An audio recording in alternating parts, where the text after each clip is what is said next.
જોધપુરની ઠંડી સવારે આકાશ આછા ધુમ્મસથી ઢંકાયેલું હતું અને ગલીઓમાં વહેતો ઠંડો પવન જાણે દરેક દરવાજે દસ્તક આપી રહ્યો હતો. સૂની ગલીઓ, તૂટેલી દિવાલો અને તે દિવાલોની વચ્ચે એક નાનકડું ઘર, જ્યાં દરરોજ સવારે એક માતા પોતાના આંસુને પોતાની ઓઢણીમાં છુપાવીને હસી રહી હતી. અને તે માતા હતી ગીતાજી, એક સાધારણ પણ સાહસી સ્ત્રી, જેણે જીવનના દરેક આઘાતને ચૂપચાપ સહન કર્યો અને તેમ છતાં હસી. વર્ષો પહેલા જ્યારે તેનો પુત્ર સંજુ માત્ર 5 વર્ષનો હતો, ત્યારે એક માર્ગ અકસ્માતમાં તેના પતિ જગદીશજીનું અવસાન થયું હતું. એક જ ઝટકામાં જીવનનો આધાર છીનવાઈ ગયો હતો. પરંતુ ગીતાજીએ હાર ન માની. હવે સંજુ 13 વર્ષનો થઈ ગયો હતો, થોડો જિદ્દી, થોડો નાસમજ, પરંતુ માતાની આંખોનો તારો.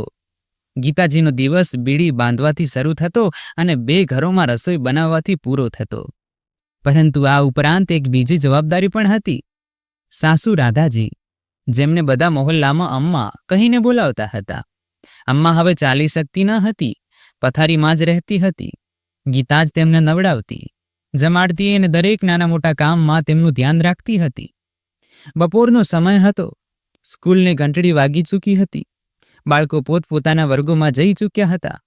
પરંતુ સંજુ હજુ મેદાનના ખૂણામાં ઊભો હતો.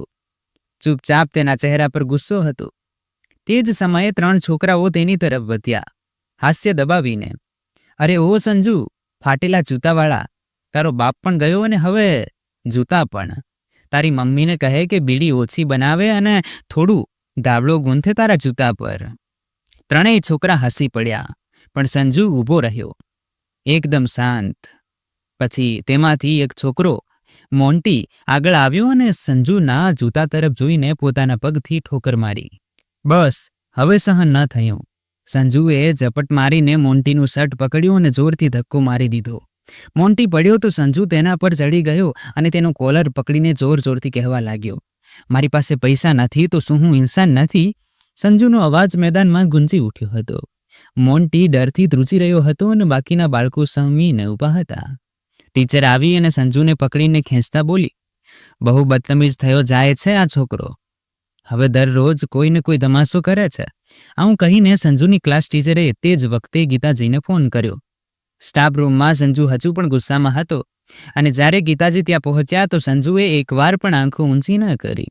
ટીચરે બધી વાત કહી. ગીતાજી પહેલા શાંત રહ્યા, પરંતુ જેવી ટીચર ત્યાંથી ગઈ, તેમણે ધીમેથી સંજુનો હાથ પકડ્યો અને બોલ્યા, શું આ તમીજ છે? આજ શીખ્યો તું? મારપીટ કરીશ હવે? સંજુએ પોતાનો હાથ ચાટકીને કહ્યું, તમીજથી કંઈ નથી થતું માં, તે રોજ તમીજથી મારી મજાક ઉડાવે છે. આજે બસ જવાબ આપી દીધો. ગીતાજી સંજુને ઘરે લઈને પાછા ફર્યા. તેમણે ભોજન પીરસ્યું અને સંજુને ધીમેથી કહ્યું, બેટા તું આટલો ગુસ્સો કેમ કરે છે? આમ કેવી રીતે ચાલશે? સંજુએ થાળીને આગળ સરકાવીને કહ્યું, કેમ ન કરું ગુસ્સો? જ્યારે દરેક જણ મહેણા મારશે, અપમાનિત કરશે, ત્યારે શું હું ફૂલ વરસાવું તેમના પર? ગીતાજી તેની વાત સાંભળીને અટક્યા. પછી કડક અવાજમાં બોલ્યા, તું મારપીટથી કંઈ સાબિત નહીં કરી શકે. તારા પપ્પાએ ક્યારેય કોઈને ઈજા પહોંચાડી ન હતી. તું પણ બસ કરો માં. સંજુ વચ્ચે બોલી પડ્યો, દરેક વાત પર પપ્પાનું નામ કેમ લાવો છો? તે ચાલ્યા ગયા તો શું હવે હું પણ બધું સહન કરતો રહું? હું તે નથી માં અને મને તેમની જેમ જીવવું પણ નથી. ગીતા ચોંકી ગયા. તેમના હાથમાંથી રોટલી નીચે પડી ગઈ. આંખો ભરાઈ આવી, પણ ગુસ્સાથી નહીં, પુત્રની વાતોથી. પછી થોડી વાર રોકાઈને બોલ્યા, પણ તારામાં જે આગ છે તે તને બાળી રહી છે. આ તને ક્યારે સમજાશે? સંજુ માથું નમાવીને શાંત બેસી રહ્યો. પછી ધીમેથી ઉઠ્યો અને બોલ્યો, હું જે કરી રહ્યો છું તે સાચું કરી રહ્યો છું માં. મને તારી વાતો હવે જૂની લાગે છે. જમાનો બદલાઈ ગયો છે. હવે સીધા લોકો કચડી નાખવામાં આવે છે. મને હવે કોઈ કચડશે નહીં. આવું કહીને સંજુ દરવાજો ખોલીને બહાર ચાલ્યો ગયો. ગીતાજી ત્યાં જ બેસી રહ્યા. થાળીની રોટલીઓ હવે ઠંડી થઈ ચૂકી હતી, જેમ તેમની આશાઓ પણ. દિવાલ પર ટાંગેલી જગદીશજીની તસવીર ચૂપચાપ બધું જોઈ રહી હતી. ગીતાજીએ તેમની તરફ જોયું અને ધીમેથી બોલ્યા, જુઓ જી, તમારો પુત્ર હવે મોટો થઈ ગયો છે, પણ મને ડર છે કે ક્યાંક તે મોટો થઈને ખોટા રસ્તે ન ચાલ્યો જાય. રાત્રિના ગહન સન્નાટામાં હવાઓ બારીમાંથી ધીમે ધીમે પડદાને સરકાવતી ચાલી આવી રહી હતી. રૂમમાં ઝાંખી રોશની હતી અને દિવાલના એક ખૂણામાં ટાંગેલી ભગવાનની તસવીર નીચે બેઠેલી ગીતાજીની આંખોમાંથી આંસુ સતત વહી રહ્યા હતા. સામે સંજુ સૂતો હતો, બેફિકર, પોતાના જ સપનામાં ડૂબેલો. ગીતાજીની આંખો સૂવાની કોશિશ કરી રહી હતી, પરંતુ તેમનું હૃદય ભૂતકાળની ગલીઓમાં ભટકી રહ્યું હતું. તેમને આજે પણ તે સાંજ યાદ હતી જ્યારે જગદીશજી તેમની પાસે બેસીને ચૂપચાપ બોલ્યા હતા, ગીતા, આજે આપણી પાસે પૈસા ભલે ઓછા હોય, પણ તું જોજે, એક દિવસ બધું ઠીક થઈ જશે. હું મહેનત કરીશ, આપણા પુત્રને સારા સ્કૂલમાં ભણાવીશ, તેને ક્યારેય આપણા જેવું જીવન જીવવું નહીં પડે. ગીતાજીએ તે દિવસે તેમના કપા પર માથું મૂકીને કહ્યું હતું, હું જાણું છું, તમે જરૂર કરશો. પછી તેઓ ગીતાના હાથ પકડીને બોલ્યા, ગીતા, બસ તું સાથે રહે, બાકી બધું હું સંભાળી લઈશ. પરંતુ આજે તેમના પતિ ન હતા, પણ તે વાયદાનો અવાજ તેમના કાનોમાં ગુંજી રહ્યો હતો. એક એવો અવાજ જે હવે માત્ર તેમની યાદોમાં જ વસતો હતો. ગીતાજીએ આંસુ લૂંછ્યા અને ધીમેથી જગદીશજીની તસવીર તરફ જોયું. પછી બબડ્યા, તમે કહેતા હતા કે બધું ઠીક થશે, પરંતુ આજે સંજુ બદલાતો જાય છે. તેમાં ગુસ્સો છે અને સૌથી મોટી વાત, તે મારાથી દૂર થતો જાય છે. પછી ગીતાજીએ તસવીર તરફ હાથ લંબાવ્યો, જાણે કોઈ જવાબ ચાહતા હોય. શું હું સારી માતા ન બની શકી? શું મારાથી કોઈ કમી રહી ગઈ? સવાલ હવામાં હતા અને જવાબ માત્ર એક ખામોશી.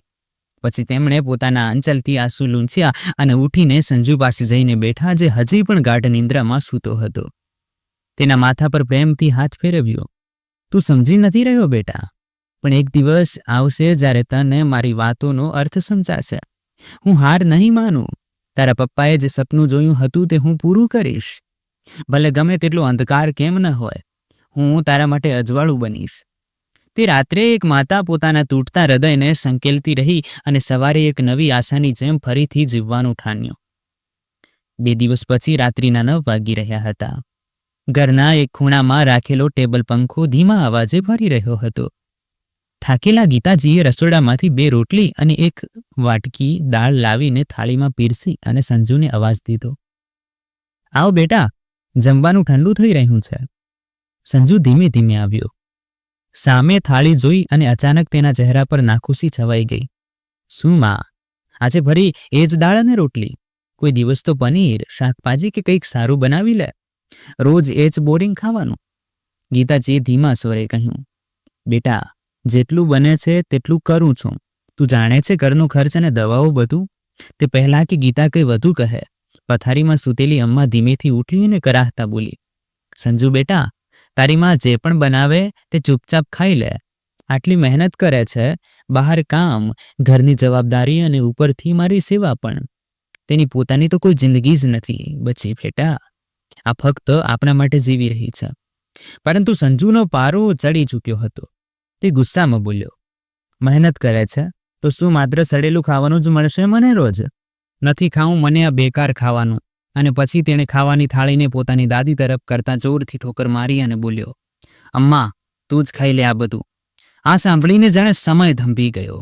ગીતાજીનો ચહેરો સખત થઈ ગયો. તેમની આંખોમાં આંસુ ધરી આવ્યા. પણ તે ઉઠી, સંજુ પાસે આવી અને એક જોરદાર તમાચો તેના ગાલ પર મારી દીધો અને બોલી, શરમ નથી આવતી તને? આ તમીજ છે વડીલો સાથે વાત કરવાની? શું આજ શીખવ્યું છે મેં તને? સંજુની આંખો ભીની થવા લાગી, પરંતુ જીદ હજુ બાકી હતી. તે દહાડતા બોલ્યો, નથી રહેવું મને આ ઘરમાં. ચાલ્યો જઈશ તમારાથી દૂર, ત્યારે સમજાશે તમને મારા વગર રહેવું શું હોય છે. આટલું કહીને સંજુ ગુસ્સામાં દરવાજો ખોલીને બહાર નીકળી ગયો. ગીતાજી ત્યાં જ ઊભા રહી ગયા. તેમની આંખોમાંથી આંસુ વહેવા લાગ્યા. ગીતાજી દરવાજા તરફ જોતા રહ્યા, જાણે આશા રાખી રહ્યા હોય કે સંજુ બસ હમણાં પાછો ફરશે. પરંતુ તે રાત્રે ઘરમાં માત્ર ખામોશી ન હતી, એક માતાના તૂટેલા હૃદયની સિસકીઓ પણ ગુંજી રહી હતી. સવારના 4 વાગી ચૂક્યા હતા. આખા ઘરમાં સન્નાટો છવાયેલો હતો, પરંતુ ગીતાજીની આંખોમાં ઊંઘ ક્યાં હતી? તે આખી રાત પડખા બદલતા રહ્યા. વારંવાર દરવાજા તરફ નજર જતી, ક્યારેક ગલીની ખામોશીને સાંભળતા તો ક્યારેક અમ્માના સૂતેલા ચહેરા તરફ જોતા. સંજુ, મારું બાળક ક્યાં ગયું હશે? તેમના હૃદયના ધબકારા બેચેનીથી તેજ થઈ ચૂક્યા હતા. સૂર્યની પહેલી કિરણ પણ હજી ધરતી પર પડી ન હતી, પરંતુ ગીતાજીએ ચપ્પલ પહેરી અને એક જૂની શાલ પોતાના ખભા પર લપેટી લીધી. અમ્મા તરફ જોતા બબડ્યા, હું હમણાં આવું છું અમ્મા, બસ સંજુને શોધીને લાવું છું. તે ઘરમાંથી બહાર નીકળ્યા. ગલીના રસ્તા ઉપર સન્નાટો હતો. જગ્યાએ જગ્યાએ કૂતરા સૂતા હતા. કેટલાક કચરા પેટીઓને ખોળી રહ્યા હતા. હવામાં ફેબ્રુઆરીની ઠંડક હતી, પરંતુ ગીતાજીના કપાળ પર પરસેવો હતો. દરેક નુક્કડ, દરેક વળાંક પર જઈને તે પૂછતા, ભાઈ, રાત્રે એક છોકરો અહીંથી પસાર થયો હતો શું?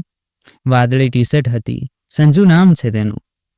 દૂધવાળા, અખબાર વહેંચનારા અને ફરવા નીકળેલા કેટલાક લોકો તેમને ઘૂરતા રહ્યા, પરંતુ કોઈને સંજુનો પતો ન હતો. પછી તે પહોંચ્યા મંદિર પાસેના ફૂટપાથ પર.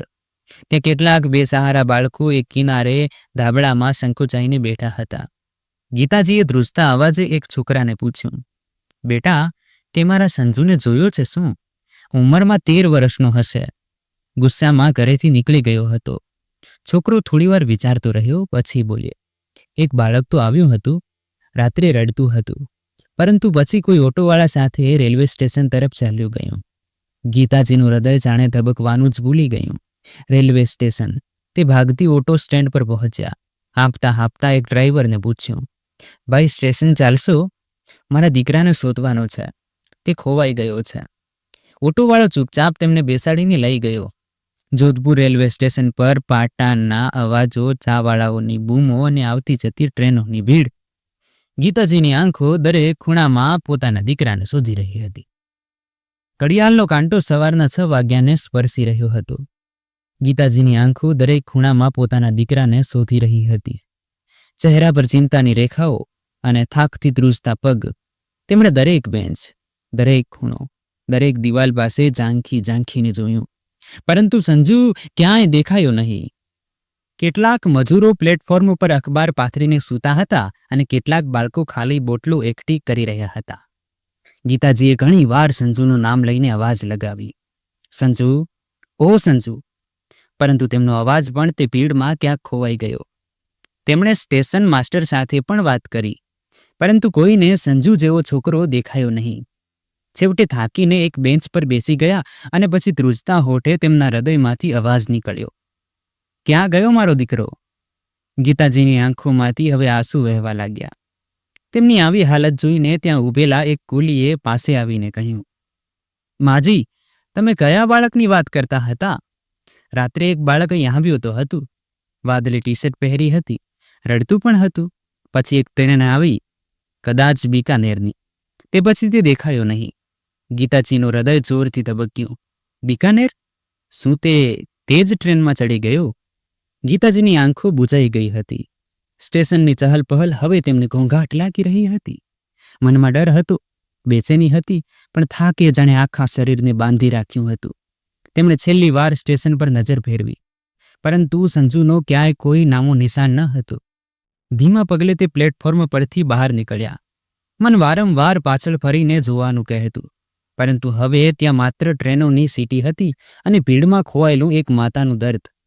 થોડા કલાકો પછી ગીતાજી થાકી હારીને પોતાના ઘરે પાછા ફર્યા. દરવાજો ખોલતા જ ઘરની ચૂપકીદીએ જાણે તેમને વધુ તોડી નાખ્યા. અંદરથી અવાજ આવ્યો, વહુ, તું આવી ગઈ શું? આ અવાજ તેમની સાસુ રાધાજીનો હતો. ગીતાજીએ જલ્દીથી પોતાના આંસુ લૂંછ્યા અને રૂમમાં ગયા. હા અમ્મા, હું આવી ગઈ.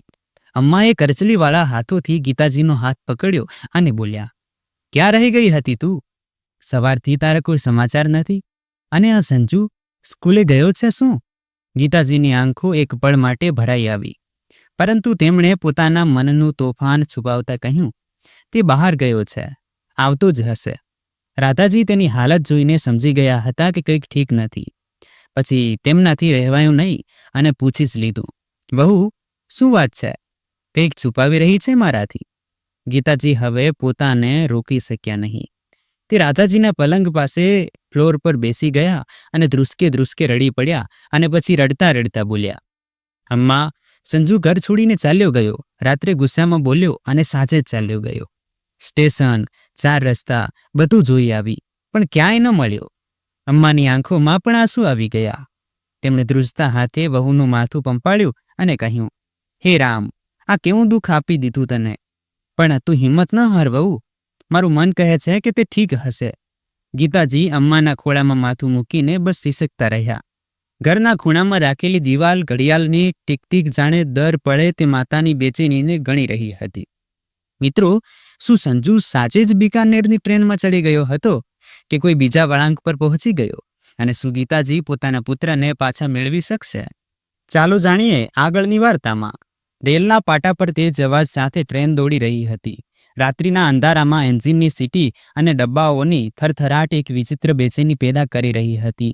હળવો ઠંડો પવન ટ્રેનના દરવાજામાંથી અંદર આવી રહ્યો હતો, જે રાત્રિને વધુ ઠંડી બનાવી રહ્યો હતો. તે જ ટ્રેનના એક દરવાજા પાસે સંજુ ચૂપચાપ સંકોચાઈને બેઠો હતો. તેની આંખો લાલ હતી, હોઠ સુકાઈ ગયેલા અને ચહેરો ડર અને ઠંડીથી સફેદ પડી ચૂક્યો હતો. તેણે એક જૂની શાલ પોતાના ગળા અને ખભા પર લપેટી રાખી હતી, પરંતુ તે એટલી પાતળી હતી કે ઠંડીને રોકી શકી ન હતી. બાજુમાંથી આવતા ઠંડા પવનના ચાપટા તેના જુલ્ફાઓને ઉડાવી રહ્યા હતા. તેણે પોતાના પગ વાળીને છાતી સરસા ચાંપી રાખ્યા હતા અને ઠંડીથી ધ્રુજતા માથું ઘૂંટણ પર ઝુકાવી લીધું હતું. ક્યારેક તે આંખો બંધ કરતો તો તેની માતા ગીતાજીનો ચહેરો આંખોમાં ઉભરી આવતો. તે થપ્પડ, તે ગુસ્સો અને પછી માતાની ભીની આંખો, બધું જ જાણે કોઈ ઠંડા પવનના ઝોકાની જેમ તેના મનમાં ઘૂમી રહ્યું હતું. શું માં સાચે જ મારાથી પ્રેમ નથી કરતી? શું હું એટલો ખરાબ છું? પરંતુ પછી પોતાની જાતને બપડ્યો, પણ દાળ રોટી ખાઈને ક્યાં સુધી જીવીશું? આ સવાલોનો જવાબ તેને ખુદ પણ ન હતો, પરંતુ એટલું ચોક્કસ હતું કે તે હવે ઘરે પાછો નહીં જાય.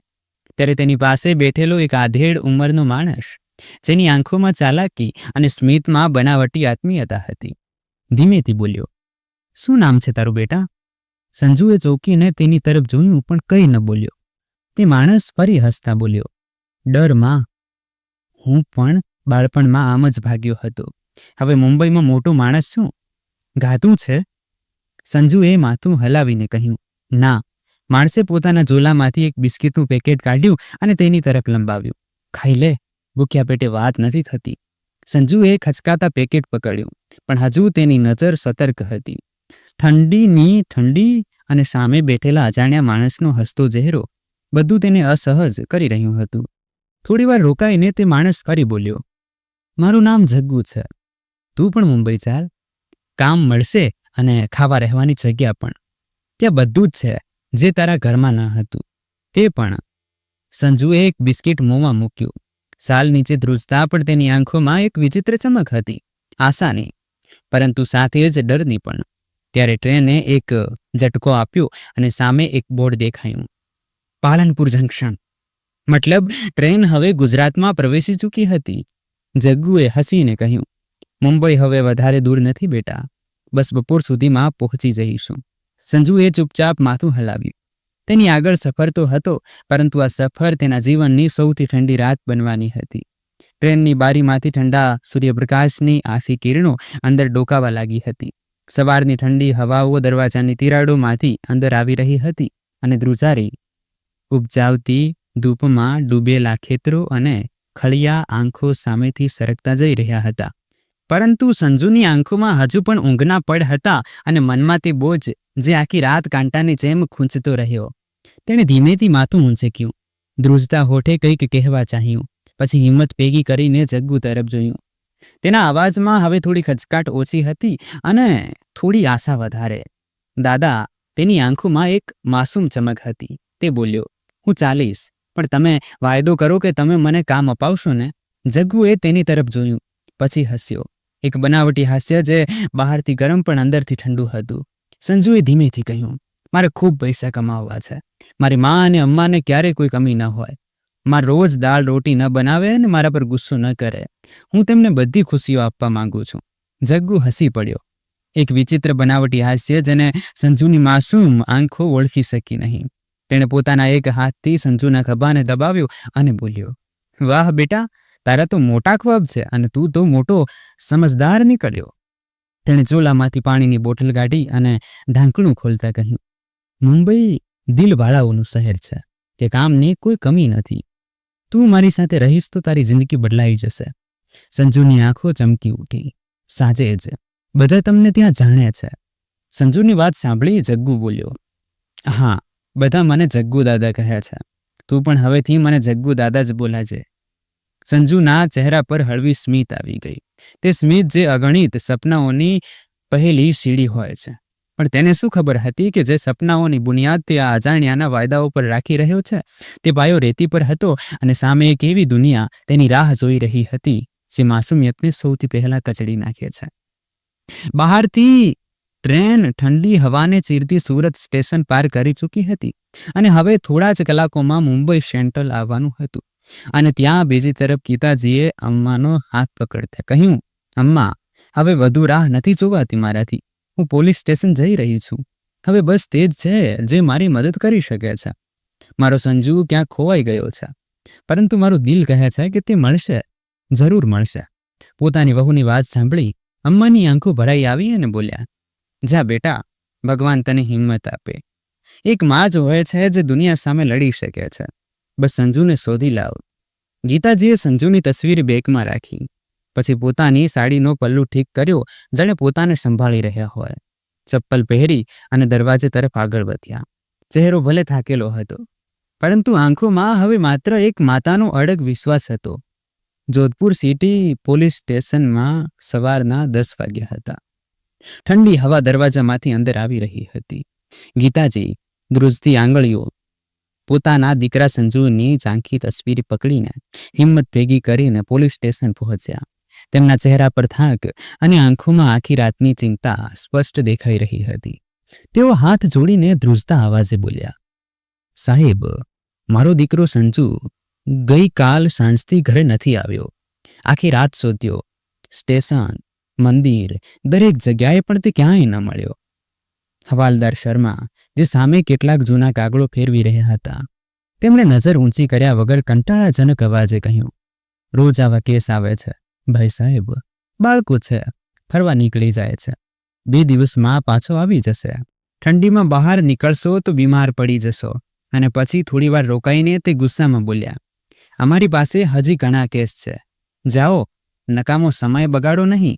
ગીતાજીની આંખોમાં આંસુ ભરાઈ આવ્યા, પણ તે કંઈ બોલ્યા નહીં. બસ તસવીરને વધુ કસીને પકડી, જાણે તે કાગળમાં જ તેમનો દીકરો છુપાયેલો હોય. તે જ સમયે પોલીસ સ્ટેશનની બહાર એક જીપ ઊભી રહી. દરવાજો ખોલ્યો અને અંદર દાખલ થયા ઇન્સ્પેક્ટર અજયસિંહ. ખભા પર ચમકતા સ્ટાર્સ અને આંખોમાં સંવેદનાની ચમક.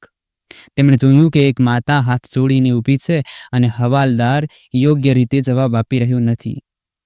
તો અવાજ ઊંચો કરીને કડક સ્વરમાં બોલ્યા, શર્મા, આ શું રીત છે? કેમ બૂમો પાડી રહ્યા છો? હવાલદાર શર્મા ગભરાઈ ગયા અને બોલ્યા, સાહેબ, આ સ્ત્રી કહે છે કે તેનો દીકરો ગુમ થઈ ગયો છે. ઇન્સ્પેક્ટર અજયે તરત જ ગીતાજી તરફ જોયું. તેમની ભીની આંખો, થાકેલા શ્વાસ અને ધ્રુજતી આંગળીઓ દિલને સ્પર્શી ગઈ. તેઓ આગળ વધ્યા અને ધીમા સ્વરે બોલ્યા, બેસો બહેનજી, તમે બિલકુલ ચિંતા ન કરો, આરામથી જણાવો, શું થયું? ગીતાજીની આંખોમાંથી આંસુ વહેવા લાગ્યા. સાહેબ, મારો દીકરો સંજુ 13 વર્ષનો છે. ગઈકાલ સાંજથી ગાયબ છે. ખૂબ શોધ્યો પણ ક્યાંય ન મળ્યો. ઇન્સ્પેક્ટર અજયે ગીતાજીની વાત ધ્યાનથી સાંભળી. તેમના ચહેરા પર હવે તે જ ગંભીરતા પાછી આવી ગઈ હતી જે એક જવાબદાર અધિકારીની ઓળખ હોય છે. તેમણે પોતાના હાથથી પાસે ઊભેલા સિપાહીને ઈશારો કર્યો અને બોલ્યા, આ ફક્ત એક ગુમસુદગીનો મામલો નથી, આ એક માતાની છેલ્લી આશા છે. એક બાળકના કેસને હળવાશથી ન લઈ શકાય. તેમને ફરિયાદ તરત જ નોંધો અને સંજુની ફોટો દરેક પોલીસ સ્ટેશન, રેલવે પોલીસ, બસ અડ્ડા અને ચાઇલ્ડ વેલફેર ડિપાર્ટમેન્ટ સુધી પહોંચવી જોઈએ, તાત્કાલિક. પછી તેઓ ગીતાજી તરફ જોઈને થોડા નરમ અવાજે બોલ્યા, તમે ગભરાશો નહીં, તમે ઘરે જાઓ. જેવી અમને કોઈ જાણકારી મળશે, અમે તરત જ તમને જાણ કરીશું. ગીતાજીની આંખોમાં હજી પણ આંસુ હતા, પણ ચહેરા પર એક હળવી રાહત દેખાઈ કે ક્યાંક ને ક્યાંક કોઈ સંજુને પાછો લાવી શકે છે. ગીતાજી ગળગળા સ્વરે બોલ્યા, ભગવાન તમને સલામત રાખે સાહેબ. હવે મને ફક્ત તમારા પર જ ભરોસો છે. અને આમ કહીને તેમણે પોતાના આંચલથી આંખો લૂંછી અને ધીમે ધીમે બહાર નીકળી ગયા. ગીતાજીના પગ ભલે ધીમા હતા, પણ તેમના હૃદયમાં આશા હજી જીવંત હતી. બીજી બાજુ હજારો કિલોમીટર દૂર એક નવું શહેર, એક અજાણી દુનિયા સંજુની રાહ જોઈ રહી હતી. મુંબઈ સેન્ટ્રલ સ્ટેશન પર ટ્રેનની સીટી ગુંજી. હળવી ઠંડી અને સવારના ભીના તડકા વચ્ચે ભીડ ધીમે ધીમે થાકેલા પગ અને ભારે સામાન સાથે પ્લેટફોર્મ પર ઉતરવા લાગી હતી. ચાવાળાઓનો અવાજ, પાવભાજીની ખુશ્બુ અને લોકલ ટ્રેનોની ભાગદોડ, બધું જ એવું હતું જે કોઈ નાના બાળકને ડરાવી પણ શકે. સંજુ ઠંડી હવામાં ધ્રુજતા પાછળ ટ્રેનમાંથી ઉતર્યો. ભીડ એટલી બધી હતી કે તેને માતા સાથે મેળામાં ગયેલી ભીડ પણ નાની લાગવા માંડી. તેણે પોતાનો જૂનો થેલો કસીને પકડ્યો અને માથું નીચું કરીને જગ્ગુ દાદાની પાછળ ચાલતો રહ્યો. જગ્ગુએ ભીડમાંથી હટતા જલ્દીથી કહ્યું, આવરે સંજુ, અહીં વધારે વાર ઊભો રહીશ તો ખોવાઈ જઈશ. સંજુએ કંઈ કહ્યા વિના માથું હલાવ્યું અને ઠંડી હવાથી સંકોચાતો તેનો પીછો કરવા લાગ્યો. સ્ટેશનની બહાર નીકળ્યા. ઠંડી સવારમાં હળવો તડકો ફેલાયેલો હતો, પણ આસપાસની ગાડીઓનો અવાજ, ઓટોની બૂમો અને દોડતા લોકોની ભીડે સંજુને થોડો ગભરાવી દીધો. તે ડરીને પૂછવા લાગ્યો, દાદા, શું આપણે પહેલા હોટેલમાં રોકાઈશું? જગ્ગુએ હસીને માથું હલાવ્યું, પણ તેની સ્મિતમાં હવે આત્મીયતા ઓછી અને ચાલાકી વધારે હતી. તે તેની તરફ જોઈને બોલ્યો, નહીં રે, હોટેલમાં પૈસા શા માટે ખોટા ખર્ચ કરવા? મારા એક ઓળખીતાનો રૂમ છે, ત્યાં જ ચાલ. સંજુએ ફરી પૂછ્યું, કામ ક્યારે મળશે દાદા? જગ્ગુએ આ વખતે તેની આંખોમાં ન જોયું. બસ ચાલમાં ઝડપ લાવતા બોલ્યો, તું સાથે ચાલ, કામ પણ મળશે અને જમવાનું પણ. પછી જોજે, એક દિવસ તારી માને તારા પર કેટલો ગર્વ થશે. સંજુની માસૂમ આંખોમાં ફરી એક સપનું ઝગમગ્યું. એક નવું શહેર, નવા સપના અને એક નવો વિશ્વાસ જેને તેણે કોઈ અજાણ્યા પર ટકાવી દીધો હતો. થોડી જ વારમાં તેઓ સ્ટેશનથી દૂર એક સાંકડી ગલીમાં દાખલ થયા. ચારે બાજુ ભીની માટી, તૂટેલા મકાનો અને ક્યાંક ક્યાંકથી આવતી દુર્ગંધે સંજુના પગ ધીમા કરી દીધા. તેણે જોયું, કેટલાક બાળકો અડધા કપડામાં રસ્તા પર રમી રહ્યા હતા. કચરાના ઢગલા પાસે બેઠેલા કેટલાક લોકો બીડી પી રહ્યા હતા. સંજુની ચાલ વધુ ધીમી થઈ ગઈ. તેના માસૂમ ચહેરા પર પહેલી વાર એક સવાલ તરવા લાગ્યો, શું આજ મુંબઈ છે? પણ તેણે કંઈ ન કહ્યું, કારણ કે અત્યાર સુધી તેણે પોતાના નાના હૃદયમાં જગ્ગુ દાદા પર વિશ્વાસ કરી લીધો હતો. પણ તેને ખબર ન હતી કે જે શહેર તેને સપનું લાગી રહ્યું હતું તે ખરેખર એક ભૂલામણી હતી, અને જે માણસની પાછળ તે ચાલ્યો હતો તે એક દરવાજો હતો, કોઈ એવા અંધકારનો જ્યાંથી કોઈ પાછું આવ્યું નથી. જગ્ગુ સીધો તે જૂના મકાન સુધી પહોંચ્યો જેનો દરવાજો લોખંડનો હતો, અને તેણે કોઈ ખચકાટ વિના તે દરવાજો ખોલી દીધો. અંદરથી બીડીનો ધુમાડો અને ભેજની મિશ્રિત ગંધ બહાર આવી. અંદરથી લીલું નીકળ્યો, દુબળો પાતળો, આંખોમાં સહેજ લાલાશ, હાથમાં અડધી સળગેલી પીડી. જગ્ગુ જોતા જ તેના ચહેરા પર સહેજ સ્મિત આવ્યું અને તે બોલ્યો, આવી ગયો ને તું? શું લાવ્યો છે આ વખતે? લીલુએ સંજુ તરફ જોતા માથું હલાવ્યું. જગ્ગુએ હસતા કહ્યું, કામની શોધમાં આવ્યો છે, નવો છોકરો છે, સીધો સાદો છે. 2 દિવસ અહીં રોકાવા દે, પછી કોઈ સારા કામ પર સેટિંગ કરી દઈશું. લીલુએ એક નજર સંજુ પર નાખી. વાદળી ટી શર્ટ, ગૂંચવાયેલા વાળ, ગળામાં માનો બાંધેલો દોરો, માસૂમ ચહેરો. તેને જોઈને લીલુ બોલ્યો, ઠીક છે, અંદર લઈ આવો, પણ જવાબદારી તારી છે. દરવાજાની અંદર પ્રવેશતા જ સંજુને જાણે બીજી જ દુનિયા દેખાઈ. સામે એક સાંકડો વરંડો જ્યાં એક બલ્બ ટમટમી રહ્યો હતો. દિવાલો પર ભેજની ગંધ હતી અને ફર્શ પર પડેલા તૂટેલા ચંપલ, પ્લાસ્ટિકની બંગડીઓ પરથી ખબર પડતી હતી કે ઘણા લોકો અહીંથી આવ્યા ગયા છે. એક ખૂણામાં 2 ગંદા ગાડલા પાથરેલા હતા, જેમાંથી એક પર પહેલાથી જ કોઈ છોકરો સૂતો હતો અને તેની પાસે એક અડધી સળગેલી સિગારેટ રાખી હતી. જગ્ગુએ સંજુની પીઠ થપથપાવી અને બોલ્યો, બસ થોડા દિવસ અહીં રહે, પછી તને એક મોટા સેટ બતાવીશ. એવું કામ અપાવીશ કે તું અને તારી માં બંને રાજ કરશો. સંજુએ માથું હલાવ્યું, પણ તેનું મન બેચેન હતું. તેણે ધીમેથી પૂછ્યું, દાદા, આ લોકો કોણ છે? અને અહીં કોઈ તસવીર કેમ નથી? કોઈ ભગવાનનું નામ પણ નથી?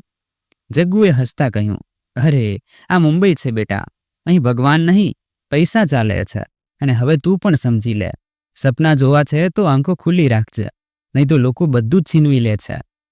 આટલું કહીને જગ્ગુ પાછો ફરવા વળ્યો. રૂમનો દરવાજો ધડાકાભેર બંધ થયો. જગ્ગુ ના જતા જ ત્યાં એક વિચિત્ર સન્નાટો છવાઈ ગયો હતો. સંજુને કંઈ સમજાતું ન હતું. ક્યાં છે તે? કોણ છે આ લોકો? રૂમની દિવાલો પર ભીની ભેજ હતી. બલ્બનો પ્રકાશ પીળો અને ડરેલો લાગતો હતો અને હવામાં વાસી ગંધ તરી રહી હતી. તે એક ખૂણામાં જઈને સંકોચાઈને બેસી ગયો. નાનકડો બેગ છાતી સરસું ચાંપીને તે જમીન પર બેઠો અને પોતાના પગ વાળીને ઘૂંટણમાં માથું છુપાવી લીધું. પણ ઊંઘ ક્યાં આવવાની હતી? તેનું મન બેચેન હતું. ક્યારેક માતાનો ચહેરો આંખો સામે આવી જતો તો ક્યારેક અમ્માનો ધ્રુજતો અવાજ. પણ હવે ન મા હતી ન અમ્મા, માત્ર એક અજાણ્યો રૂમ અને એક અજાણ્યો ડર. ત્યારે દરવાજો ફરીથી ખુલ્યો. લીલુ અંદર આવ્યો, એક જૂનો ગંધાતો ધાબળો અને એક ગ્લાસ પાણી લઈને. સૂઈ જા નાના. તેના અવાજમાં બનાવટી મીઠાશ હતી. કાલે તારે કામ પર જવાનું છે, સંજુએ ધીમેથી પૂછ્યું. કેવું કામ દાદા? લીલુ હસ્યો, પણ તે સ્મિત જાણે સીધી રીતે સરકતી આવી અને દિલમાં ડર વાવી ગઈ. ભીખ માંગવાની છે બેટા, તેણે ભરેલા અવાજે કહ્યું. તું ખૂબ માસૂમ દેખાય છે, લોકો પોતે જ પૈસા આપશે. સિગ્નલ પર ઊભો રહીશ, પછી ધીમે ધીમે લંગડો બનવાનું શીખવાડીશું. પડવું રડવું બધું અભિનય શીખી જઈશ. ભીખ. સંજુનો શ્વાસ જાણે રૂકાઈ ગયો હોય. તે થોડી વાર સુધી તેને જોતો રહ્યો, પછી ધીમેથી બોલ્યો. પણ હું તો કામ કરવા આવ્યો હતો, હું પૈસા કમાઈને મારી માને મોકલવા માંગુ છું. લીલુની આંખો તમતમી ઉઠી. તેણે ગ્લાસ જમીન પર પછાડ્યો અને સંજુ તરફ વધ્યો. અહીં તારી મરજી નહીં ચાલે, અને ભાગવાની કોશિશ કરી તો સીધો પોલીસને સોંપી દઈશ. કહી દઈશ ચોર છે, દુકાનમાંથી સામાન ચોરીને ભાગી રહ્યો હતો. આવું કહી લીલુ બહાર જતો રહ્યો. પણ લીલુની વાત સાંભળીને સંજુ ધ્રુજી ગયો. તે ફરીથી તે જ ખૂણામાં જઈને બેસી ગયો અને પોતાની કાંડામાં બાંધેલા માના આપેલા તે લાલ દોરાને જોરથી પકડ્યો અને મનોમન બોલ્યો, માં, મેં ભૂલ કરી દીધી. તેની આંખોમાંથી આંસુ વહી રહ્યા હતા. રૂમમાં હવે ફક્ત એક ડર અને એક સંજુ હતો, જેણે સપનાની શોધમાં ઘર છોડ્યું હતું અને હવે હકીકતની જંજીરોમાં જકડાઈ ગયો હતો. રાતના લગભગ 12 વાગ્યા હતા. રૂમમાં એક બલ્બ હજી પણ ઝાંખો ચળહળી રહ્યો હતો. તેનો પીળો પ્રકાશ દિવાલોની ભેજ પર સરકતો વધુ ડરામણો લાગી રહ્યો હતો. સંજુ હજી પણ ધાબળો લપેટીને ખૂણામાં બેઠો હતો. તેની આંખો તો ક્યારની સુકાઈ ગઈ હતી, પણ પેટ હવે ચૂપ હતું. ભૂખનો અવાજ તેના અંદરથી આવી રહ્યો હતો. પછી સંજુએ હિંમત કરીને દરવાજા પાસે ડોકિયું કર્યું. લીલુ હજી પણ ત્યાં જ હતો, બીડી પી રહ્યો હતો. સંજુએ ધીમેથી અવાજ લગાવ્યો, દાદા, ભૂખ લાગી છે, કંઈ ખાવા મળશે? લીલુએ બીડીનો કસ લીધો, પછી સંજુ તરફ જઈને બોલ્યો, ભૂખ લાગી છે? સારું, ખૂબ મોટો માણસ બનીશ ને તું. ચાલ, કાલથી પૈસા કમાઈશ ત્યારે ખાવાનું પણ મળશે. અત્યારે તો બસ જે છે તે ખાઈ લે. તેણે એક જૂના ટિફિનમાંથી સડેલી સૂકી રોટલી કાઢીને સંજુ તરફ ફેંકી. લે, ખાઈ લે. સંજુએ રોટલી ઉઠાવી, પણ ન તો તેમાં મીઠું હતું ન ગરમાવો. બસ એક ગંધ હતી, ગુલામીની ગંધ. તેણે રોટલી જેમ તેમ મોઢામાં નાખી, પણ ગળતી વખતે આંખોમાંથી આંસુ વહી નીકળ્યા. તે જ વખતે ખૂણામાં પડેલા ગંદા ગાડલા પર પડખું બદલતો એક છોકરો જાગી ગયો. 13 થી 14 વર્ષનો હશે. આંખોમાં સૂકાપણો, ઓઠ ફાટેલા, વાળ વિખરાયેલા. તેણે સંજુ તરફ જોયું અને ધીમેથી પૂછ્યું, તું નવો આવ્યો છે શું? સંજુએ માથું હલાવ્યું. પછી તે છોકરો બોલ્યો, એમ ન વિચારજે કે આ લોકો તને કામ અપાવશે. આ તારાથી કામ કરાવશે ને પછી ફેંકી દેશે, જેમ બધાને ફેંક્યા છે. સંજુએ ડરતા પૂછ્યું, તું કેમ નથી ભાગી જતો? છોકરાએ દિવાલ તરફ જોયું, પછી બોલ્યો, ભાગ્યો હતો એકવાર, પછી પકડાઈ ગયો. જો, તેણે પોતાનો પગ ઊંચો કર્યો. એક જૂનો ઘા જાણે કોઈએ સિગારેટથી બાળ્યો હોય. હવે ફક્ત જીવી રહ્યો છું શ્વાસ લેવા માટે. સંજુ કંઈ બોલી શક્યો નહીં. તે ફરીથી તે જ ખૂણામાં જઈને બેસી ગયો અને પોતાના બંને ઘૂંટણમાં મોટું છુપાવી લીધું. પણ હવે પેટ કરતાં આત્માને ભૂખ લાગી હતી, મમતાની, પોતાનાપણાની. તે રાત્રે સંજુને ઊંઘ ન આવી. હવે તેને સમજાઈ રહ્યું હતું કે ઘરનો ગુસ્સો જ્યારે બહાર આવે છે ત્યારે દુનિયા તેને રોટલી પણ ઝેર બનાવીને આપે છે. હજી સૂરજ પૂરી રીતે નીકળ્યો પણ ન હતો, પણ મુંબઈના રસ્તાઓ જાગી ચૂક્યા હતા. ગાડીઓની હળવી અવરજવર, ચાવાળાઓના અવાજો અને સવારથી પહેલી લોકલની સીટી, બધું ધીમે ધીમે શહેરને હલાવી રહ્યું હતું. લીલુ રૂમમાં આવ્યો, હાથમાં એક જૂનો થેલો અને ગંદા કપડાં. ઉઠી જા રાજા, આજ તારો પહેલો દિવસ છે. તેના અવાજમાં એક વિચિત્ર પ્રકારની કડવાહશ અને ઉત્સાહ ભળેલા હતા. સંજુની આંખો હજી પણ બોજીલ હતી, પણ દિલ ડરથી પહેલા જ જાગી ચૂક્યું હતું. શું કામ મળશે દાદા? સંજુએ ખચકાતા પૂછ્યું. લીલુએ તેને કપડાં આપ્યા.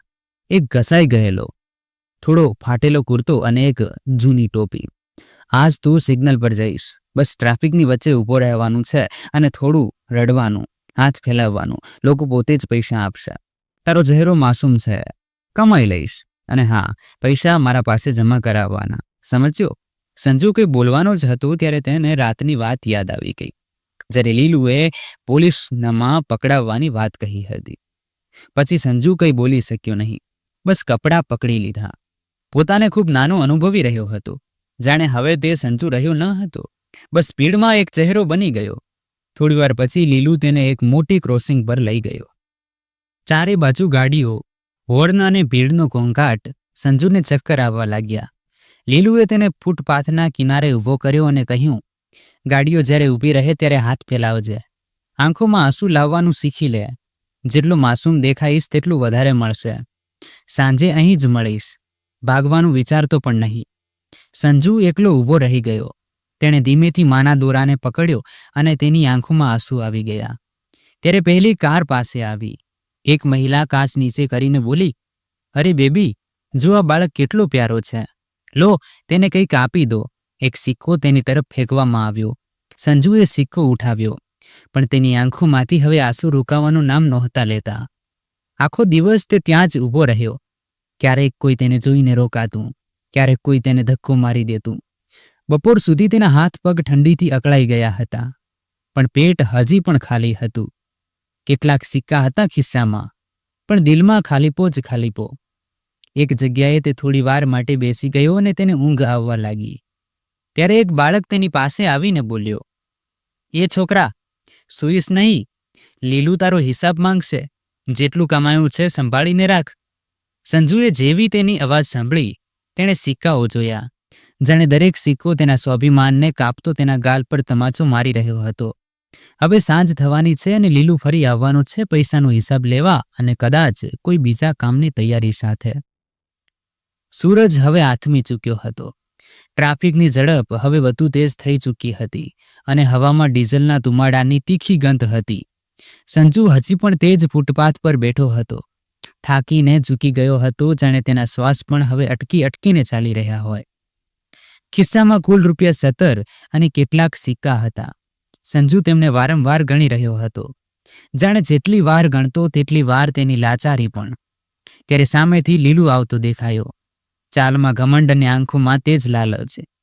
તેણે આવતા જ સંજુ પાસેથી ઝપટ મારીને પૈસા છીનવી લીધા અને ગુસ્સાથી બોલ્યો, બસ આટલું જ?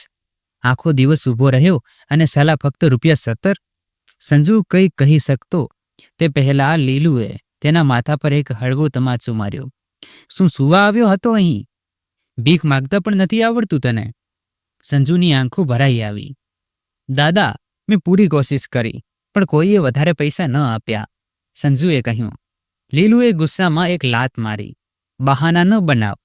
કાલથી તને નવો તરીકો શીખવવો પડશે. હવે સિગ્નલ નહીં, ટ્રેનમાં મોકલીશું. ત્યાં ગીરાવું, બાળકોના પગમાં પડવું, બોલવું, મારી માં મરી ગઈ, સમજ્યો? સંજુએ ધ્રુજતા કહ્યું. માં મરી ગઈ? તેનું ગળું ભરાઈ આવ્યું અને આંખોમાંથી આંસુ વહેવા લાગ્યા. માં તો જીવંત છે, પછી જૂઠ કેમ બોલવું? તેની વાત પર લીલુ ઠાકા મારીને હસ્યો અને બોલ્યો, અબ્બે, આ મુંબઈ છે. અહીં સચ્ચાઈમાં રોટલી નથી મળતી. જૂઠ વેચાય છે બેટા, જૂઠ. તેણે સંજુને ખેંચીને પાછા તે સાંકડા રૂમ તરફ લઈ જવાનું શરૂ કર્યું. રસ્તામાં એક જગ્યાએ અચાનક સંજુનો પગ લપસી ગયો અને તે નીચે પડી ગયો. પાસેથી એક વૃદ્ધ માણસ પસાર થઈ રહ્યા હતા.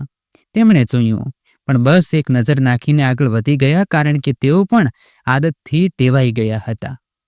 રૂમમાં પહોંચીને લીલુએ તેને અંદર ફેંક્યો. કાલથી હું તને પપ્પુ સાથે મોકલીશ. તે તને સમજાવી દેશે કે કેવી રીતે કમાવું છે.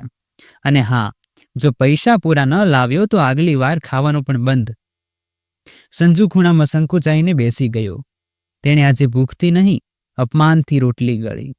ફાટેલી કમીજ, ફાટેલી આત્મા અને તૂટતી આશાઓ સાથે તે ફક્ત માના નામની માળા જપતો રહ્યો. અને માને યાદ કરતા બોલ્યો, મારાથી ભૂલ થઈ ગઈ.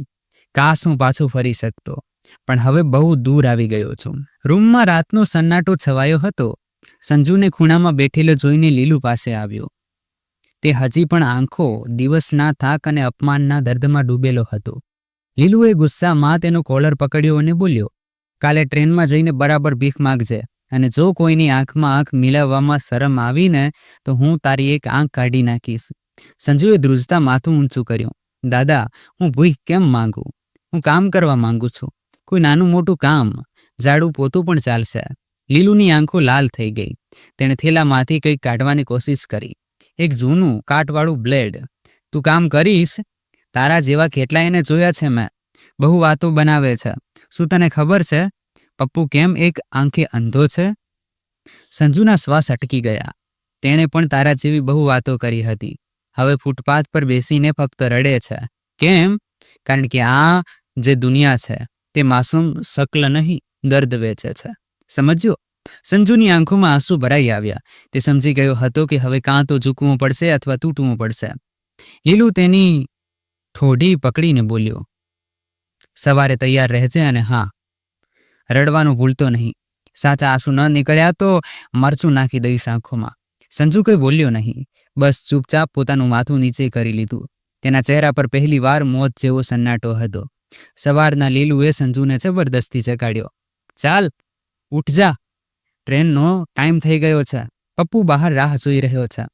સંજુની આંખો લાલ હતી. ઊંઘ નહીં, ડરથી સોજી ગયેલી હતી. તે બહાર ગયો જ્યાં એક પાતળો શ્યામવર્ણ છોકરો ઊભો હતો. પપ્પુ, જેની ડાબી આંખ સફેદ ઝીણા પડદાથી ઢંકાયેલી હતી, બિલકુલ બેકાર. પપ્પુએ સંજુને ઉપરથી નીચે સુધી જોયો. થોડું હસ્યો, પણ તે હાસ્ય કડવું હતું. પહેલી વાર છે ને? ડર લાગતો હશે. મને પણ લાગ્યો હતો, પણ પછી આદત પડી જાય છે. સંજુએ ધીમેથી પૂછ્યું, તારી આંખ? પપ્પુ થોડીવાર ચૂપ રહ્યો, પછી ધીમેથી બોલ્યો, મેં પણ ના પાડી હતી જૂઠ બોલવાની, ભીખ માગવાની. તો લીલુએ ગરમ સળિયાથી મારી આંખ બાળી નાખી. હવે તું સમજો? સંજુની રૂહ ધ્રુજી ગઈ. તેણે માથું ઝુકાવી લીધું અને ચાલી પડ્યો. હવે તે બંને લોકલ ટ્રેનમાં ચડ્યા. દાદરથી ચર્ચ ગેટ. આ તેમનો રૂટ હતો. પપ્પુએ સંજુને શીખવ્યું કે કેવી રીતે જમીન પર બેસવું, કેવી રીતે લોકોના પગમાં પડીને બોલવું કે અમ્મા મરી ગઈ, ખાવા કંઈ નથી. ટ્રેનની ભીડમાં લોકો મોબાઈલમાં વ્યસ્ત હતા. કેટલાક અખબાર વાંચી રહ્યા હતા અને કેટલાક પોતાની થાકમાં ડૂબેલા હતા. સંજુ તેમની વચ્ચે જઈને ઝૂક્યો અને પહેલીવાર પોતાના આત્મસન્માનને જમીન પર સરકતા જોયું.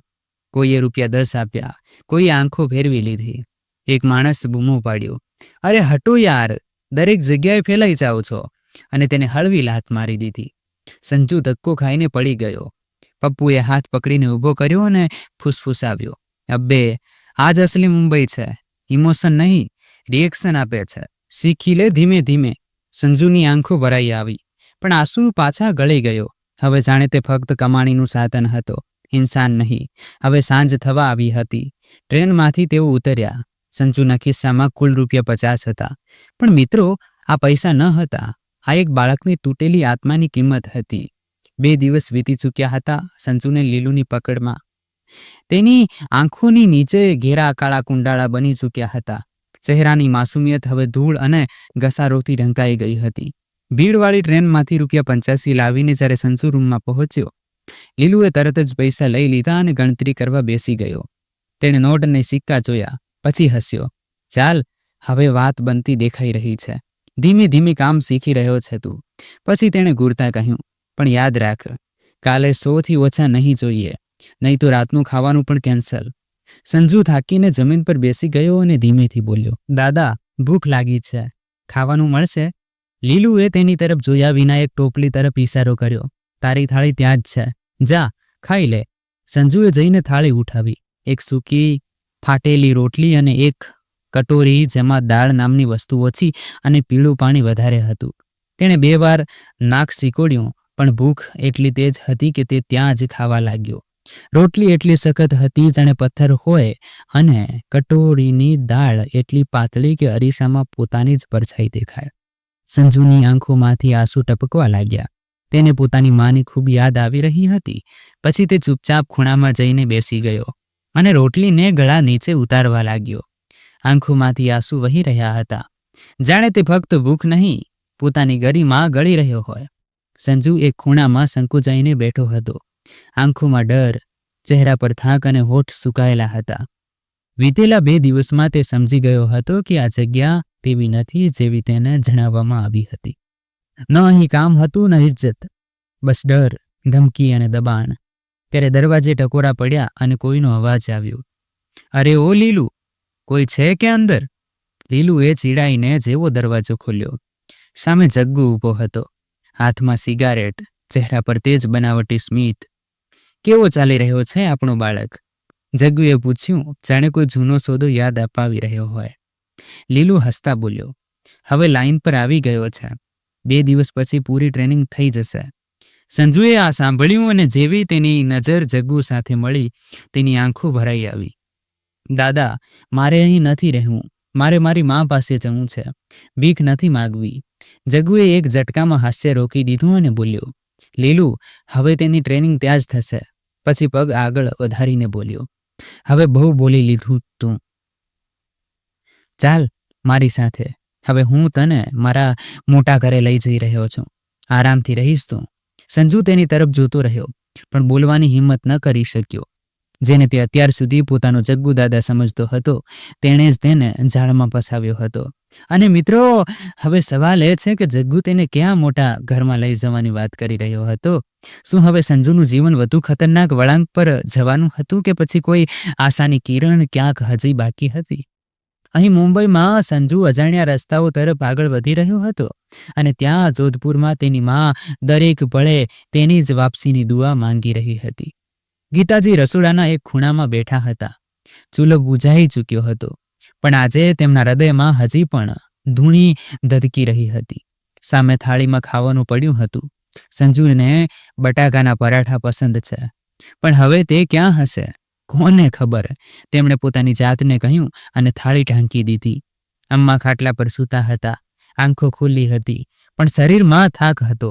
સંજુની ચિંતા માત્ર માને નહીં, અમ્માને પણ હતી. ગીતાજીએ ધીમેથી રેડિયો પાસે રાખેલો મોબાઈલ ઉઠાવ્યો, પોલીસ સ્ટેશનનો નંબર ડાયલ કર્યો અને ફોન કાન પર લગાવ્યો. પણ તેમની આંગળીઓ ધ્રુજી રહી હતી. હેલો, સામેથી અવાજ આવ્યો. ગીતા બેટી, હું રામનાથ બોલી રહ્યો છું. રામનાથ કાકા, મેં સંજુને જોયો છે. ગીતાજીનો હાથ ધ્રુજી ગયો. શું કહ્યું તમે? સંજુ? મારો સંજુ? હા, હું હમણાં મુંબઈમાં છું. ટ્રાફિક સિગ્નલ પર ભીખ માંગતા બાળકોની વચ્ચે તે જ ચહેરો, તે જ માસુમિયત. પણ ગીતા, તેના હાથ પર ઊંડા જખમ હતા. તે આપણું સંજુ જ હતો. ગીતાજીના હાથમાંથી ફોન પડતા પડતા બચી ગયો. આંખોમાંથી આંસુ એવી રીતે વહેવા લાગ્યા જાણે સૂકી જમીન પર પહેલો વરસાદ થયો હોય. તેઓ અમ્મા પાસે દોડ્યા. અમ્મા, અમ્મા, રામનાથ કાકાએ સંજુને જોયો છે. મારો દીકરો, તે મુંબઈમાં છે. હવે હું તેને જરૂર પાછે લાવીશ. અમ્માની આંખો પણ ભરાઈ આવી. તેઓ ધ્રુજતા સ્વરે બોલ્યા, જા બહુ, તેને પાછો ઘરે લઈ આવ. મારી આંખો તેને જોવા માટે તરસી રહી છે. ગીતાજીની આંખોમાંથી આંસુ રોકાઈ રહ્યા ન હતા, પણ આ વખતે તેમની આંખોમાં ફક્ત દર્દ નહીં, એક મજબૂત ઈરાદો હતો. તેમણે ધ્રુજતા હાથે તરત ફોન ઉઠાવ્યો અને ઇન્સ્પેક્ટર અજયનો નંબર ડાયલ કર્યો. હેલો અજય સાહેબ, હું ગીતા બોલી રહી છું. મારો દીકરો સંજુ, તે મળી ગયો છે. મુંબઈમાં છે. રામનાથ કાકાએ પોતાની આંખોથી જોયો છે. ઇન્સ્પેક્ટર અજયે ફોન પર ગંભીરતાથી વાત સાંભળી. પછી તરત બોલ્યા, ગીતાજી, આ ખૂબ મોટી ખબર છે. હું આજે જ મારી ટીમ લઈને મુંબઈ માટે નીકળું છું. સાથે જ ત્યાંની પોલીસને પણ એલર્ટ કરી દઉં છું. ગીતાજીએ ભરાયેલા સ્વરે કહ્યું, સાહેબ, હું પણ ચાલીશ તમારી સાથે મારા દીકરાને લેવા. અજયજીએ શાંત સ્વરે સમજાવવાનો પ્રયાસ કર્યો. ગીતાજી, ત્યાંનું વાતાવરણ ઠીક નથી. કંઈ પણ થઈ શકે છે. હું તમને લઈ જઈ શકતો નથી. આ પોલીસની કાર્યવાહી છે. તમે બસ દુઆ કરો. પણ ગીતાજીએ વચ્ચે જ રોકી દીધા. નહીં સાહેબ, હું 1 વર્ષથી ફક્ત દુઆ કરી રહી હતી. હવે મારે ખુદ લડવું છે. તે મારું બાળક છે. જો તેણે મારી ઝલક જોઈ લીધી તો તે મારી પાસે દોડતો ચાલ્યો આવશે. તમારે ફક્ત મને તમારા સાથે લઈ જવાની ઇજાજત આપવી પડશે. અજયજી થોડી વાર ચૂપ રહ્યા. પછી તેમનો અવાજ નરમ થઈ ગયો. ઠીક છે ગીતાજી, તમે તૈયાર રહેજો. એક માતાને તેના દીકરાને મળવાથી કોઈ રોકી શકતું નથી. આપણે આજે સાંજે જ મુંબઈ માટે નીકળીશું. ગીતાજીએ ફોન મૂકતા અમ્માને કહ્યું, અમ્મા, હવે સંજુ મારાથી દૂર નહીં રહે. હું તેને લઈને આવીશ, ભલે ગમે તે થાય. અમ્માની આંખો પણ ભીની હતી, પણ આ વખતે તેમનું હૃદય શાંતિથી ભરેલું હતું, કારણ કે હવે ફક્ત પોલીસ નહીં જઈ રહી હતી. એક માતા જઈ રહી હતી પોતાના બાળકને નર્કમાંથી બહાર કાઢવા. તે જ રાતની છેલ્લી ફ્લાઇટથી ગીતાજી અને ઇન્સ્પેક્ટર અજયની ટીમ મુંબઈ પહોંચી ગઈ હતી. એરપોર્ટથી નીકળતા જ ટીમે સીધા પોતાના ઓપરેશનની શરૂઆત કરી દીધી. સિગ્નલ, ઝૂંપડપટ્ટીઓ અને બાળકોના અડ્ડાઓ પર નજર રાખવામાં આવી. હવે એક માતાની આશા અને પોલીસની તાકાત મળીને એક યુદ્ધ લડવા તૈયાર હતી. મુંબઈની સડકો પર સન્નાટો છવાયેલો હતો, પણ તે રાત્રે કંઈક બદલાયેલું હતું. દરેક ટ્રાફિક સિગ્નલ, દરેક 4 રસ્તા, મુંબઈ પોલીસની ટીમો અને ઇન્સ્પેક્ટર અજયની ટીમ અલગ અલગ દિશાઓમાં ફેલાઈ ચૂકી હતી. ગીતાજીના હાથમાં સંજુની તસવીર હતી. દરેક બાળકને જોઈને તેમની આંખો ભરાઈ આવતી. શું મારો સંજુ અહીં જ ક્યાંક નથી? અચાનક વાયરલેસ પર અજય સિંહનો અવાજ ગુંજ્યો, 3-3 ધ્યાન આપો. વડાળા ટ્રાફિક સિગ્નલ પાસે એક છોકરો જોવામાં આવ્યો છે. ઉમર અને હુલિયા સંજુ સાથે મળતા આવે છે. તે ભીખ માગી રહ્યો હતો અને જેવી અમારી ટીમ પહોંચી તે ભાગી ગયો. ગીતાજીનું દિલ જોર જોરથી ધડકવા લાગ્યું. મારો સંજુ, તેમણે જીદ કરી. હું ત્યાં જ ચાલીશ સાહેબ, મને તે સિગ્નલ પર લઈ ચાલો. થોડી જ વારમાં ગાડી વડાળા ટ્રાફિક સિગ્નલ પાસે પહોંચી. ઇન્સ્પેક્ટર અજયના કહેવા મુજબ મુંબઈ પોલીસે એક જાળ બિછાવેલી હતી. પોલીસના બધા લોકો સાદા કપડામાં નજર રાખી રહ્યા હતા, જેથી કોઈને શંકા ન થાય અને અપરાધીઓ સરળતાથી પકડાઈ શકે. દરેક ટ્રાફિક સિગ્નલ, દરેક ફૂટપાથ પર પોલીસની નજર હતી. ગીતાજી એક એક બાળકને જોઈ રહ્યા હતા. આંખો શોધી રહી હતી તે જ માસૂમ ચહેરો જે 1 વર્ષ પહેલા તેમને છોડીને ચાલ્યો ગયો હતો. તે સમયે એક નાની ગલીના કિનારે એક બાળક બેઠો હતો. મેલા ફાટેલા કપડાં, બંધાયેલો હાથ, સૂજેલી આંખો. તે બીજો કોઈ નહીં, સંજુ જ હતો. ગીતાજીનો શ્વાસ થંભી ગયો. તેમણે ધીમે ધીમે તેની પાસે જવાનું શરૂ કર્યું અને તેને અવાજ લગાવ્યો, સંજુ, બેટા, સંજુ. સંજુએ જેવી તે જાણીતી અવાજ સાંભળી તેનું આખું શરીર ધ્રુજી ઉઠ્યું. તેણે ગરદન ઉઠાવીને સામે ઊભી હતી તેની માં. માં! સંજુ ચીસ પાડી ઉઠ્યો અને દોડીને ગીતાજીને વળગી પડ્યો. આગલા જ પળે જાણે આખી દુનિયા થંભી ગઈ. ગીતાજીએ સંજુને બાહુમાં ભરી લીધો અને તેમની આંખોમાંથી આંસુ વહેવા લાગ્યા. અને સંજુ, તે પોતાની માને જોઈને બિલક બિલક રડી રહ્યો હતો. માં, તું આવી ગઈ માં, મને ઘરે લઈ ચાલ. ત્યારે ત્યાં એક કડગડતો અવાજ ગુંજ્યો, ઓરી, કોણ છે તું? મારા બાળક સાથે શું વાત કરી રહી છે? ક્યાંક પૈસા તો નથી ઠગ્યા આના પાસેથી? રૂપા હતી તે, ઠંડી, ચાલાક આંખો. તેની નજર સંજુ પર હતી, જે ગીતાને વળગીને રડી રહ્યો હતો. ગીતાજીએ તેની વાત સાંભળી અને એક પળ માટે ચૂપ રહી ગઈ. પછી તેમના અંદર જાણે આગ ધબકી ઉઠી. તે ધીમેથી ઉઠી, સંજુને પોતાના પાછળ કર્યો અને 2 પગલાં આગળ વધીને એક જોરદાર તમાચો રૂપાના ગાલ પર જડી દીધો. આખો 4 રસ્તો સન્ન રહી ગયો. ગીતાજીનો ચહેરો હવે આંસુ નહીં, આગથી ભરેલો હતો. તેમનો અવાજ ધ્રુજી રહ્યો હતો, પણ દરેક શબ્દમાં માતાનો જ્વાળામુખી હતો. શરમ આવવી જોઈએ તને. તું ખુદ સ્ત્રી છે અને તું બાળકો પાસે સિગ્નલ પર ભીખ મંગાવે છે. તું માં કહેવાને લાયક નથી. તું તો હેવાન છે. ગીતાજીનો ગર્જના ભર્યો અવાજ રસ્તાના ઘોંઘાટને ચીરીને ગુંજી રહ્યો હતો. રૂપા પોતાનો ગાલ પકડીને પાછળ હટી ગઈ. ત્યારે ભીડને ચીરતો જગ્ગુ સામે આવ્યો. આંખો લોહીથી લાલ, હાથમાં એક દેશી કટ્ટો અને ચહેરો હેવાનિયતથી ભરેલો. તે જોરથી ચીસ પાડ્યો, શું વિચારે છે તું? રીતુ, અમારા પાસેથી અમારો ધંધો છીનવી લઈશ? આને બચાવી લઈ જઈશ. આ હવે અમારો બાળક છે અને રહેશે. ગીતાજીએ સંજુને પાછળ કરી દીધો. સંજુ ધ્રુજતો માની ઓથમાં છુપાઈ ગયો. ત્યારે જ ઇન્સ્પેક્ટર અજયે ચેતવણી આપી, જગ્ગુ, પાછળ હટી જા, હથિયાર નીચે મૂકી દે, નહીં તો ગોળી ચાલશે. પણ જગ્ગુ બેકાબૂ હતો.